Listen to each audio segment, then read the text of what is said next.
আজ আমি বানিয়েছিলাম কর্ন রাইস এবং boiled egg salad. Corn rice এমন একটি খাবার যেটা ব্রেকফাস্ট, লাঞ্চ এবং ডিনার সবেতেই খাওয়া যায়। আজ আমি এটা ডিনারে নিয়েছি, তবে সারাদিনে যে কোনো সময় এটি রাখা যায়। শরীর খুব খারাপ থাকলে যদি বাচ্চা কিংবা বড় যে কেউ এটা খান তাহলে মুখের স্বাদ যেমন ফিরবে, তেমনি খুব দ্রুত এনার্জিও পাওয়া যাবে। আর হজমের জন্য অত্যন্ত উপকারী, কারণ এই রাইসটার সাথে অন্য কোনো ধরনের কিছু মশলা আমরা নেব না।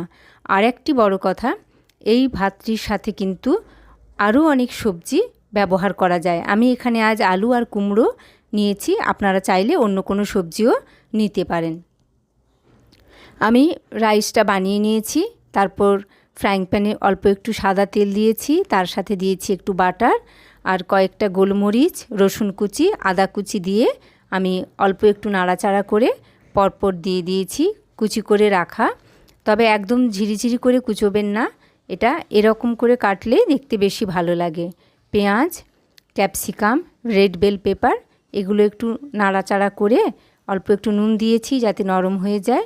তারপর আমি দিয়ে দিয়েছি টমেটোগুলো এরকম গোল গোল করে কেটে রেখেছিলাম।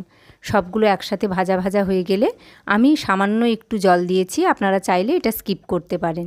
আর রঙের জন্য দিতে পারেন অল্প একটু লাল লঙ্কার গুঁড়ো। তারপর দেখুন সেদ্ধ করে রাখা ডিমগুলো আমি মাঝামাঝি কেটে নিয়ে এভাবে বসিয়ে দিয়েছি। ওপর থেকে দিয়ে দিলাম একটু গোলমরিচের গুঁড়ো, আর একটু দেখতে ভালো লাগবে বলে সামান্য একটু লঙ্কার গুঁড়ো ছড়িয়ে দিলাম, 1 চিমটে লঙ্কার গুঁড়ো। খেতে খুবই সুস্বাদু এবং অত্যন্ত স্বাস্থ্যকর এটা। এরপর আমি ডিমগুলো ওখানে প্রায় 2 মিনিট মতো রেখেছিলাম।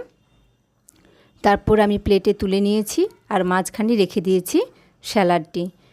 এটা আপনারা খেয়ে দেখবেন কেমন লাগলো, আমাকে জানাবেন। ভালো লাগলে লাইক করবেন, কমেন্ট করবেন আর সাবস্ক্রাইব করবেন। যদি নতুন কোনো রেসিপি পেতে চান সেটাও জানাবেন।